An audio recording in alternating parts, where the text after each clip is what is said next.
Now we will discuss the next one topic of chapter number 11, that how the individually determinant of the supply affect the supply of a commodity. It can come either in the form of the increase or the decrease in the supply. तो यहाँ पर mainly क्या चीजें आ जाती हैं, देखो कि technology कैसे चेंज करती है, कि अगर सपोज आपकी बेटर टेक्नोलॉजी आ जाती है, तो बेटर टेक्नोलॉजी आने की वजह से क्या होता है, आपका कॉस्ट ऑफ प्रोडक्शन जो है वो रिड्यूस हो जाता है. It means more and the more of the units can be produced using the less and less of the additional resources. It means कि जो प्रोड्यूसर्स हैं वो ज्यादा सप्लाई करेंगे even at the existing price. So how it will impact on the supply curve? On x-axis quantity is there, on y-axis prices is there. This is the price, this was the original supply curve, right? कि suppose technology के improve होने से पहले हमारी ये supply curve है. Suppose आपकी technical कुछ इम्प्रूवमेंट हो जाती है, it will ultimately lead to the more of the goods can be produced using less of the using the similar resources. तो उससे क्या होगा, ज्यादा गुड्स प्रोड्यूस होगा, it will lead to the increase in the supply curve.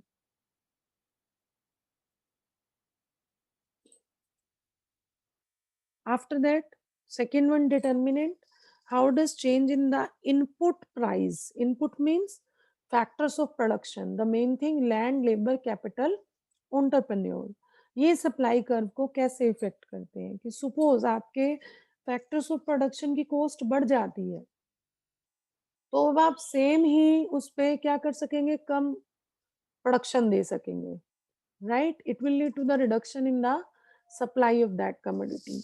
On the opposite side, अगर आपके factors of production जो है उनके प्राइसेस कम हो जाते हैं, in that case what will happen, cost of production भी कम हो जाएगी. Even at the existing price you will be able to provide the more of the supply of that commodity. So here simply we can call, this was the suppose x-axis quantity, this is the y-axis prices. Prices are constant. This is our original supply curve. ठीक है, कि supply curve कब forward shift कर जाएगी, जब आपके factors of production की जो कॉस्ट है वो कम हो गई. आप सेम ही रिसोर्सेज के साथ क्या कर सकते हैं, ज्यादा रिसोर्सेज के साथ ज्यादा सप्लाई प्रोवाइड कर सकते हैं. But on the opposite side, अगर आपके factors of production input prices जो है वो इंक्रीज हो गए, it will lead to the reduction in the supply, it is decrease in the supply. Next one is the GST and supply कर. It means taxation, government policy. अगर tax लग जाते हैं, देखो simply GST is the tax on value addition. अगर GST बढ़ जाता है, टैक्सेस बढ़ जाते हैं, the simple thing is that कि आपकी कॉस्ट ऑफ प्रोडक्शन जो है वो बढ़ जाएगी.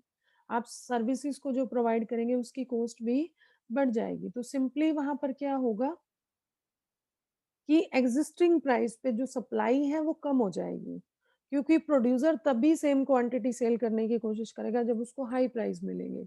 But in this state simply what will happen, it will lead to the reduction in the supply curve.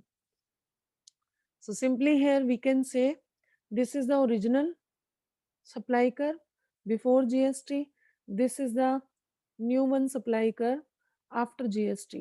This is the similar prices. This is the quantity. Prices are constant and the supply curve is goes back forward, decrease in the supply curve.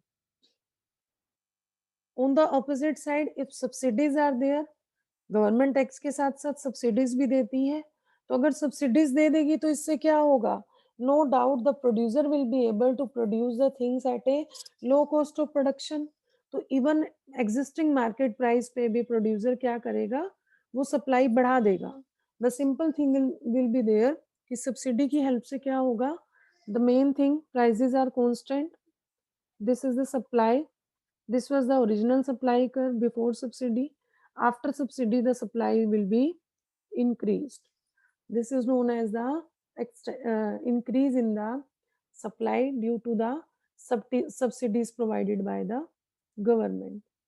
After that, prices of related product, कि अगर अब हम बात करें substitute product की, T and coffee, तो अगर T के प्राइस बढ़ जाते हैं तो वहां पर कॉफी की सप्लाई कम हो जाएगी, means the negative relation is there. So simply उससे क्या होगा कि टी के प्राइस जो बढ़ेंगे, अल्टीमेटली वहां पर कॉफी जो टी के बायर्स होंगे वो कॉफी पे शिफ्ट हो जाएंगे, क्योंकि कॉफी सस्ती है अब टी की बजाय. तो वहां पर प्रोड्यूसर्स क्या करेंगे? प्रोड्यूसर उस सिचुएशन का एडवांटेज उठाएंगे. They will try to sell of less of the units. Coffee की कम यूनिट सेल करेंगे, इवन वो एग्जिस्टिंग प्राइस पे, राइट. अगर ऑपोजिट सिचुएशन आ जाए कि टी के प्राइस कम हो गए हैं, तो वहां पे क्या होगा? टी के प्राइसेस अगर कम हो गए हैं तो वहां पर कॉफी के कस्टमर भी टी को परचेज करना शुरू कर देंगे, मूव करेंगे.